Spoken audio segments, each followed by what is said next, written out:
इस कोर्स में बच्चे को कॉन्सेप्ट क्लियर करने की पावर मिलेगी, बोर्ड्स में अपना सर्वश्रेष्ठ बेस्ट परफॉर्मेंस वो दे सके, इसके लिए मटेरियल मिलेगा। तो यही हमारा ईसरल का मिशन है, यही हमारा जुनून है।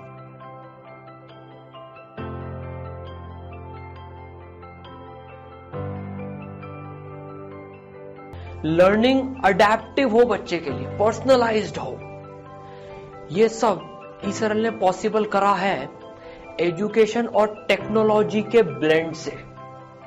अगर हम हर बच्चे की जो नेचुरल इंटेलिजेंस है ना, उसको अगर टेक्नोलॉजी की मदद से, आर्टिफिशियल इंटेलिजेंस से एम्पावर कर दें, तो जो बच्चे की लर्निंग होगी ना, उसको एक नया डायमेंशन मिलेगा।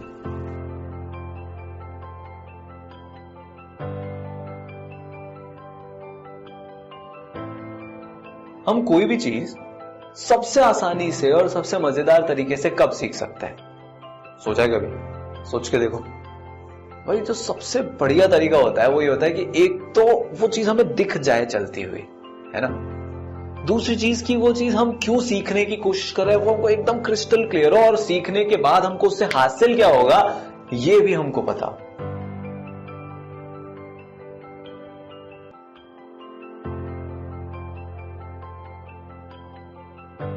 Hello and welcome. Social studies.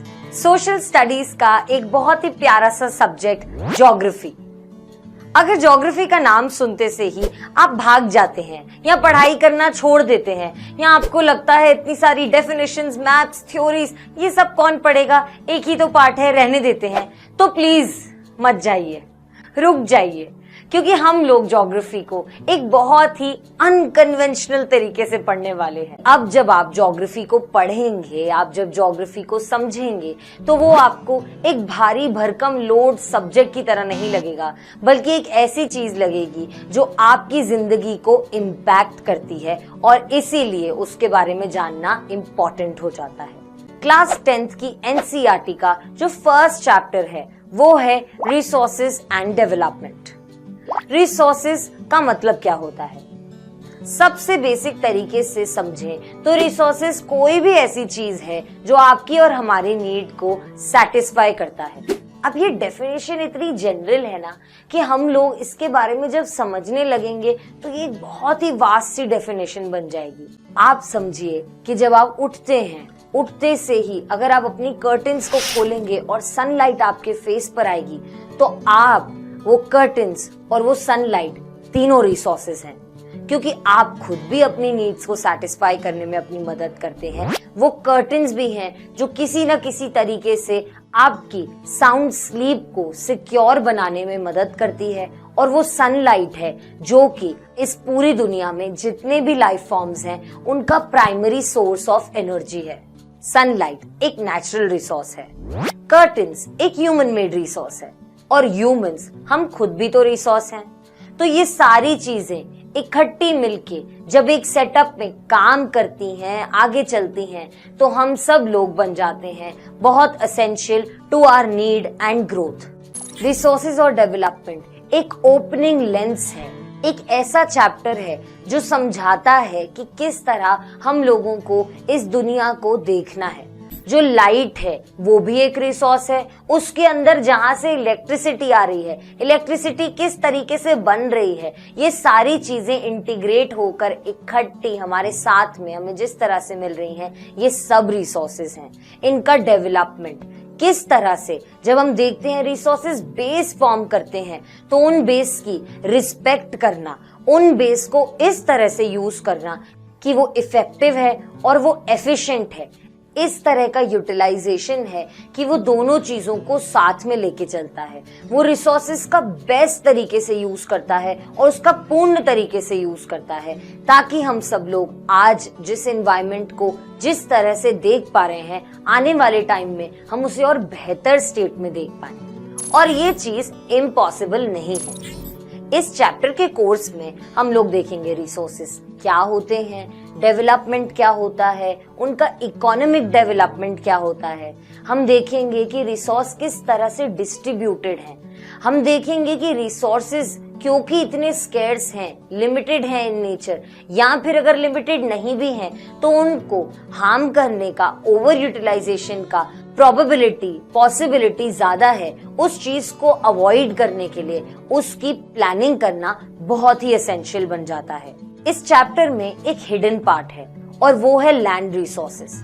Land resources बताता है कि लैंड, जमीन क्या होती है। जिस जमीन के हिस्से पर आप रह रहे हैं, अपनी पूरी जिंदगी काट रहे हैं, आपकी पूरी लाइफ, हर चीज इस लैंड नाम के रिसोर्स पे डिपेंडेंट है। आपने कहीं ना कहीं तो सुना ही होगा कि एक मुहावरा है जहाँ कहते हैं पैरों तले जमीन खिसक गई, यानी कि एंड ऑफ लाइफ। इसका मतलब क्या है कि लैंड है तो हम हैं, लैंड की वजह से हम सस्टेन कर रहे हैं। इस कॉन्टेक्स्ट में लैंड एज अ रिसोर्स को समझना बहुत ही ज्यादा इंपॉर्टेंट हो जाता है।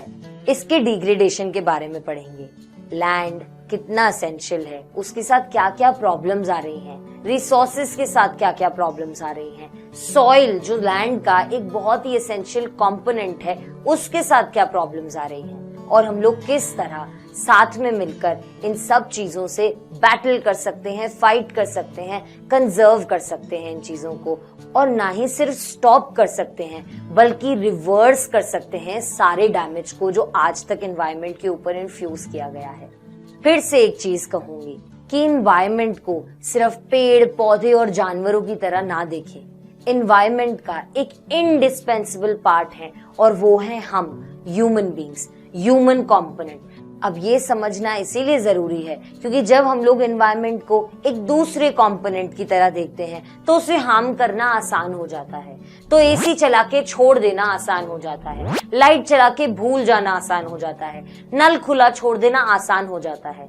लेकिन जब हम लोग देखते हैं कि ये चीज अगर गलत तरीके से इम्पैक्ट होगी तो सिर्फ वाटर एज अ रिसोर्स खत्म नहीं होगा या इलेक्ट्रिसिटी एज अ रिसोर्स नहीं डिप्लीट होगी, हम खुद भी डिप्लीट होंगे, हम हर तरीके से इम्पैक्ट होंगे और हम खुद की प्रॉब्लम्स को न्योता दे रहे हैं। इसके अलावा हमारी एनसीईआरटी में चैप्टर के एंड पे एक बहुत ही इंटरेस्टिंग सी केस स्टडी है। ये केस स्टडी है एक छोटे से डिस्ट्रिक्ट सूखो माजरी, इस जगह का एक छोटा सा विलेज। यहाँ पर एक टाइम पर 1 हेक्टेयर लैंड में सिर्फ 13 ट्रीज ग्रो करती थी और उन लोगों ने ये प्रूव किया कि किस तरह से इकोलॉजिकल डैमेज और डिग्रेडेशन को ना ही सिर्फ प्रिवेंट किया जा सकता है बल्कि रिवर्स भी किया जा सकता है। इन लोगों ने फ्रॉम 1976 टिल 1992 एक इतना बड़ा ट्रांसफॉर्मेशन दिखाया कि उस हेक्टेयर ऑफ लैंड में जहाँ पे सिर्फ 13 ट्रीज थी, अब वहां पर 1270 से भी ज्यादा 1272 ट्रीज के अराउंड ट्रीज प्लांटेड हैं। इस कॉन्टेक्स्ट में उसने एक और चीज भी लिखी है। ये लिखा है कि किस तरह सिर्फ अगर वेजिटेशन इंक्रीज होता है, ना ही वो सिर्फ लैंड के लिए बेनिफिशियल है या फिर फिजिकल एनवायरनमेंट के लिए बेनिफिशियल है, बल्कि वो ह्यूमन बीइंग्स के लिए भी बेनिफिशियल है। वो ह्यूमन बीइंग्स की इकोनॉमिक वेलफेयर को भी इंक्रीज करता है। उस पीरियड ऑफ टाइम में हर हाउस होल्ड की इनकम 10,000 से लेके 15,000 तक के आसपास इंक्रीज हुई थी। हम ये भी देखते हैं कि किस तरह मध्य प्रदेश में जब लोगों ने इस एनवायरनमेंट वेलफेयर को अपने हाथों में ले लिया तो उन्होंने इस तरह की पॉलिसीज बनाई, इस तरह से काम किया, तो वो इस तरह का डेवलपमेंट लेकर आ पाए जिसके बारे में किसी ने सोचा भी नहीं था। तो इम्पोर्टेंट यहाँ पर कई सारी चीजें हैं। एनवायरनमेंट को एनवायरनमेंट की तरह समझना, ह्यूमन बीइंग्स को एनवायरनमेंट के पार्ट की तरह समझना, अपनी रिस्पॉन्सिबिलिटी को समझना, और इसके अलावा इस चैप्टर को पढ़ने की इम्पोर्टेंस के बारे में समझना। इसके अलावा मैं आपको एक डिस्क्लेमर दे देती हूँ कि हम लोग इस चैप्टर में मैप्स भी पढ़ेंगे, लेकिन अगर आप वो इंसान हैं जो मैप्स देख के ज्योग्राफी पढ़ना छोड़ देते हैं तो प्लीज रुक जाइए, क्योंकि मैप्स को इस तरह से पढ़ा जाएगा कि ना ही सिर्फ आप मैप्स पढ़ लेंगे बल्कि अपने फ्रेंड्स को पढ़ाने की भी सिचुएशन में आ जाएंगे। आप लोगों को मैप्स बहुत इजी लगने लग जाएंगे और आप क्विकली सब कुछ याद कर लेंगे, क्योंकि हम मैप्स को देखेंगे नहीं, याद नहीं करेंगे बल्कि समझ लेंगे। जब मैप्स को समझ लेते हैं तो वो चीजें अपने आप याद हो जाती हैं। ये एक बहुत ही इंटरेस्टिंग सी जर्नी है। आप इसे धीरे धीरे अपनी पेस पर अच्छे तरीके से तय कीजिए और इस प्रोसेस में आपके लिए हम हमेशा आपके साथ हैं। Good luck.